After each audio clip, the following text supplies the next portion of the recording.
Sa simula't simula po ng mundo, sa simula ng paglikha ng Diyos hanggang sa paglikha sa tao, there was an original order, an original beauty. Na lahat po ng nilikha ng Diyos ay maayos, lahat ng nilikha ng Diyos ay magkakaugnay, lahat ng nilikha ng Diyos ay maayos na nagsasamahan. But sin entered sa kasaysayan po na mayroon ang tao. At ito po ay yung narinig natin sa unang pagbasa kung saan si Eva at si Adan ay nagpatukso sa demonyo. Ang ibig sabihin po ng salitang devil o tinatranslate minsan sa Tagalog na diablo ay divider. Naghahati or pinaghahati.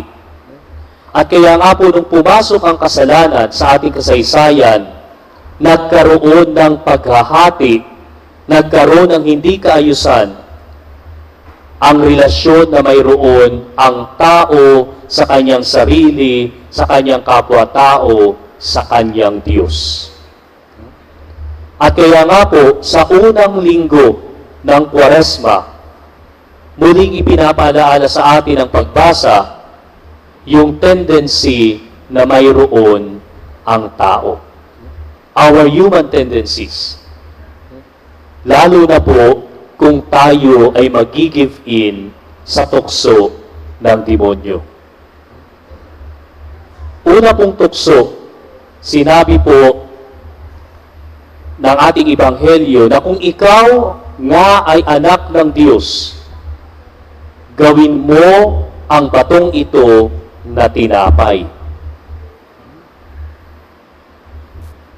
At ito po yung pinakamalaking tukso na mayroon tayo araw-araw. Every day, we are wrestling, we are struggling. Kasi ito po yung tukso ng pagiging selfish. Ito po yung tukso na dapat nakatuon lang ako palagi sa aking sarili. Na sinasabi ng demonyo, may pangangailangan ka. May karapatan ka. Dapat ikaw ang unahin. Kaya nga po, dahil nga palagi na lamang na dapat unahin ang sarili, kaya nga po nakatuon ang aking sarili sa aking sarili, dahil dito nasisira ang aking relasyon sa aking kapwa-tao. Hindi ko po alam kung napapansin ninyo na madalas kesa hindi, ang dahilan ng ating pag-aaway nang hindi natin pagkakaunawaan ay hindi yung ating mga kaibahan. Kasi naman po, God created us uniquely and differently. Alam niyo po yan, kung kayo po may kakilala na kambal, identical twins, makikita niyo kahit magkamukha sila, pero makikita niyo magkaiba pa rin sila. Hindi po dahil sa kaibahan, kundi kung bakit hindi tayo nagkakasundo, kung bakit nagkakaroon ng hindi pagkakaunawaan, dahil madalas kesa hindi, ang kinukonsider ko dito ay hindi yung ibang tao, kundi yung aking sarili. And we start enumerating all these criteria. Ano ba ang ibig sabihin ng isang pagiging tunay na kaibigan? Ano ba ang ibig sabihin ng tunay na nagmamahal? Di ba? Sasabihin natin, mamahalin kita kung, mamahalin kita pag, I will love you if, I will love you but. At kung titingnan natin, ang namumuo at ang namamayani dito ay ang sarili nating gusto kesa dun sa ibang tao. At dahil nga dito, kaya ayaw ko sa iyo, hindi dahil magkaiba tayo, kundi ayaw ko sa iyo kasi hindi ka sumasang-ayon sa kung ano yung aking gusto. Kaya nga po sa kasal, no? Marriage is not a question of compatibility and complementarity. Kasi never kayong magiging compatible because you are uniquely created by God. Magkaiba kayo. Pero paano ninyo i-reconcile itong mga differences na ito? Saan tayo magtatagpo? Kaya nga po, dahil nakatuon ang aking pansin sa aking sarili, pinapaalaala po sa atin ang pagbasa ngayon, paano mo ba tinitingnan ang iyong kapwa-tao?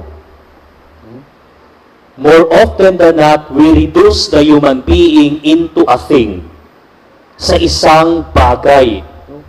Namamahalin kita, tatanggapin kita, mahalaga ka sa akin, hanggat may pakinabang ako sa iyo. Hanggat may nakukuha ako sa iyo. Hanggat may napapala ako sa iyo. Pag wala na, goodbye, friendship over. Hahanap na lang uli ako ng panibagong tao that will satisfy my need. And so human beings are reduced sa isang bagay. Nagagamitin lang kita and I fail to recognize na itong taong ito ay nilikha ayon sa wangis at anyo ng Diyos. Kahit sa tingin ninyo, ang pwede lang magmahal sa mukha na yan ay yung nanay nila. Kahit yung mukha na yan, parang magulang lang niya ang pwedeng magmahal, mukha pa rin yan ng Diyos. At dahil dito, ituturing ko ang aking kapwa-tao, hindi bilang isang bagay, kundi isang kasama sa paglalakbay. At ano po ang ginagawa ng simbahan para tulungan tayo? There are 3 disciplines of Lent. At ang antidote sa pagiging makasarili ay ang alms giving, ang pagkakawang gawa. Kung saan itutuon ko ang aking sarili mula sa aking sarili patungo sa iba. Na mas mahalaga sa akin ngayon ay hindi kung ano yung aking mapapala, kung hindi yung aking nakikita, kundi yung tao na object ng aking pagmamahal. Ito po ang pinakita ng Diyos na ipagdiriwang natin 40 days from now. Na kung saan ibinigay ng Ama ang lahat na mayroon siya, ang kanyang bugtong na anak. God gave His all. Wala po siyang itinira. Yung pinakang importante, pinakamahalaga, pinakang kayamanan na mayroon ng Ama, ibinigay niya sa atin. Kahit we do not deserve. Dahil alam po natin, ilang beses tayong nagkakasala araw-araw. Ilang beses tayong gumawa ng masama. Ilang beses tayong hindi naging kapwa sa ating kapwa-tao. And most of our sins ay hindi lamang yung paggawa ng masama at ng kasalanan, but for failing what we're supposed to do. Na sinasabi po natin, I confess to Almighty God and to you, my brothers and sisters, that I have greatly sinned in my thoughts and in my words, in what I have done and in what I have failed to do. Dahil napakarami pong pagkakataon, hindi tayo naging mga Kristiyano. Ilang mga nangangailangang tao ang pinabayaan natin. Ilang mga tao ang nangangailangan ng pangunawa at pagmamahal pero binaliwala natin. Ilang mga mahal natin sa buhay ang nanghihingi lamang ng konting oras at panahon pero hindi pa natin ibinigay. Kaya po yung almsgiving ay pagkakataon na ibinibigay ng panahong ito na ituon ang ating sarili sa ibang tao. Na hindi tayo ang sentro ng universe. na hindi ako yung pinakang importanteng tao. Kasi alam po natin, pag tayo'y lumisan sa mundong ito, magpapatuloy ang ikot ng mundo. Pag ako namatay, hindi naman mawawala ang St. Benedict Parish. Pag ako namatay, mayroon lang sigurong iiyak na ilan, mayroong ilang malulungkot, magluluksa, pero magpapatuloy ang buhay ng parokyang ito. So, ibig sabihin, hindi ako importante. Darating yung panahon, makakalimutan ako ng tao. So, bakit hindi ko gamitin ang bawat sandali ng buhay ko na gumawa ng kabutihan? Na magbahagi ng pagmamahal sa aking kapwa-tao. Yung pong almsgiving ay hindi lang pera, hindi material na bagay lamang, kundi maski panahon, maski talento, handa tayong ibigay. Nakakatuwa lang po dito sa parokya pag may nasunugan tayo mga kapatid na nandyan halimbawa sa Don Vicente, Don Primitivo. Tapos magtatawag kami ng tulong, baka po gusto niyong tulungan yung mga kapatid nating nangangailangan at nasunugan. So may mga dadating pong mga damit. Nung sinusort na namin yung mga damit, may mga nagbigay doon, gown. Barong Tagalog. Sino ba naman maglalakad dito sa Don Antonio naka-gown? Maglalakad ka, kainitan, tapos naka-gown. Ito ba'y pagbibigay? O baka naghanap ka lang ng paraan para itapon at wala kang mapaglagyan nung luma mong gown? Sino maglalakad dito sa Holy Spirit Drive ng nakabarong Tagalog nung panahon pa ng lolo niya? Ang almsgiving po ay hindi pagbibigay ng kalabisan. Hindi po ito pagbibigay ng surplus. Ang almsgiving po ay pagbibigay kung saan mararamdaman natin ang sakit ng pagbibigay. Yung gusto mong magpahinga pero kailangan mong harapin yung isang taong nangangailangan. You deprive yourself of rest so that you may listen and attend to the need of other people. That's almsgiving. Na yung tipong isang buwan kang hindi kakain sa McDonald's ng Big Mac dahil alam mo na yung pera na masisave mo mula sa pagkain na yun ay ibibigay mo sa taong mas nangangailangan kumpara sa iyo. Yung mararamdaman mo yung hapdi at pangangailangan. Kung bakit po mahalaga na paalaala ito sa atin, dahil dito rin nakaugat ang ikalawa at ang ikatlong tukso. Ang ikalawang tukso ay ang hindi pagtitiwala. Nasabi ng demonyo kay Kristo, sige nga, kung ikaw nga ang anak ng Diyos, sige nga, magpatihulog ka dyan. Na itinatanim sa puso niya na huwag kang magtiwala sa Ama. Subukin mo ang pagtitiwala mo sa Ama. It's a temptation of mistrust. At dahil nga wala akong tiwala, hindi ko nakikita yung kabutihan na ginagawa ng tao para sa akin. Pag may ginawang kabutihan sa akin yung aking kapwa-tao, nung sasabihin ko, naku, may kailangan ito. Kasunod nito, sasabihin sa akin, pre, pautang. Inasum na kaagad natin. O kaya naman, ipinaglinis tayo, lalo na kung ikaw ay boss. No? Sa isang kumpanya, naku, nagpapasip-sip kasi gustong ma-promote. O kaya naman ay naglinis dun sa inyo, naku, kaya yan naglilinis kasi nagpapasip-sip dun sa mama niya kasi crush niya yung kapitbahay namin. Dahil sa kawalan ng tiwala, nawawala na rin ang pagkakataon na makita ng tao ang kabutihan na mayroon ang kanyang kapwa. Again, kasi ang pwede ko lang pagkatiwalaan ay ang aking sarili. Kasi ako lang yung pinaka-mahalaga. Ang pangatlong tukso ay ang tukso ng kapangyarihan, na kung saan sinasabi ng demonyo, sa ating Panginoon, ibibigay ko sa iyo ang lahat ng mayroon ang mundong ito, sumumpa ka lang sa akin. At ilang beses po tayo nag-struggle pagdating sa kapangyarihan.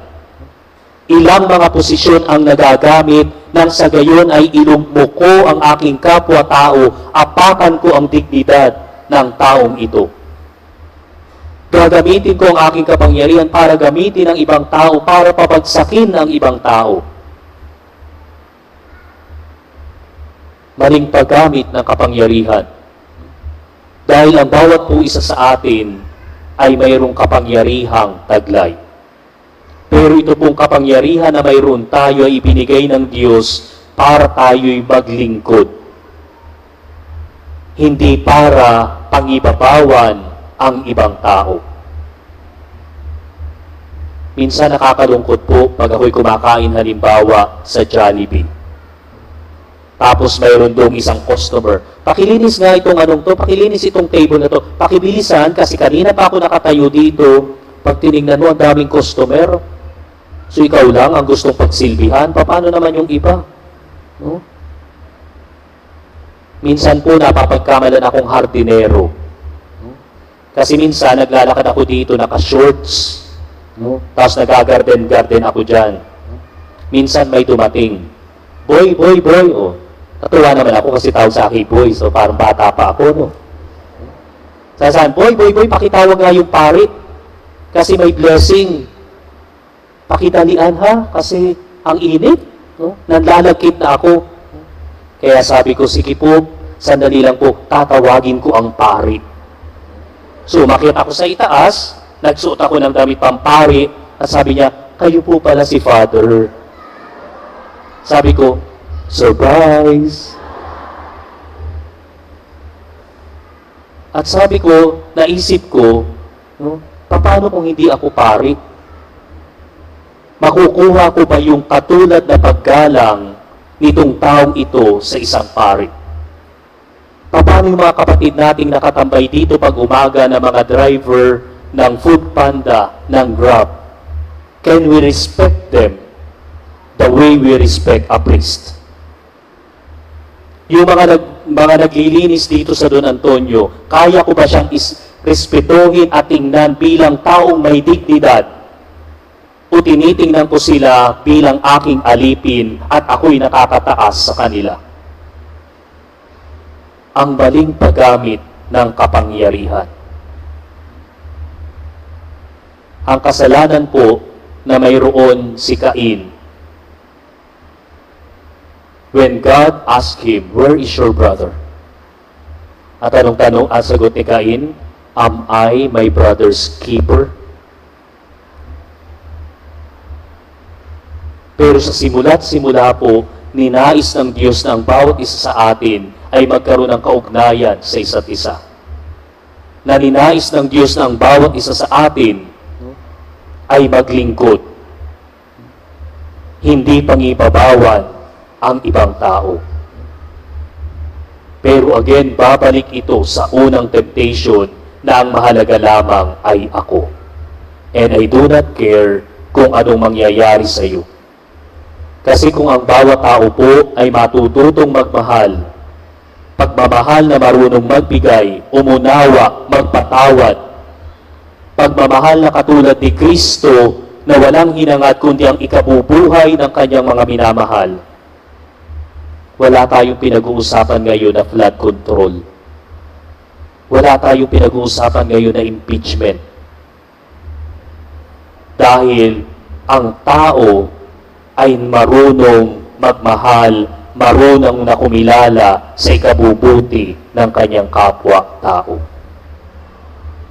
Kaya nga po ipanalangin natin na sa ating patuloy na paglalakbay sa panahon ng Kwaresma,